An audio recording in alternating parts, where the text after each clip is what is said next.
63वां दिन।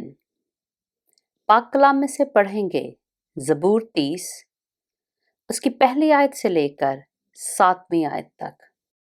ऐ खुदावंद, मैं तेरी तमजीद करूंगा क्योंकि तूने मुझे सरफराज किया है और मेरे दुश्मनों को मुझ पर खुश होने ना दिया। ऐ खुदावंद मेरे खुदा, मैंने तुझसे फरियाद की और तूने मुझे शिफा बख्शी। ऐ खुदावंद, तू मेरी जान को पाताल से निकाल लाया है। तूने मुझे जिंदा रखा है कि गोर में ना जाऊं।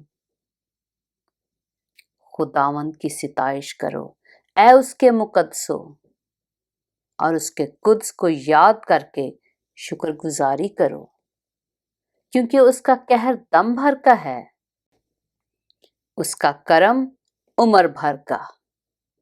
रात को शायद रोना पड़े, पर सुबह को खुशी की नौबत आती है।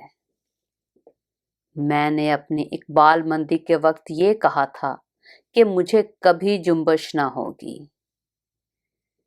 ऐ खुदावंद, तूने अपने करम से मेरे पहाड़ को कायम रखा था। जब तूने अपना चेहरा छुपाया तो मैं घबरा उठा। पाक कलाम के पढ़े और सुने जाने पर खुदावंद की बरकत हो।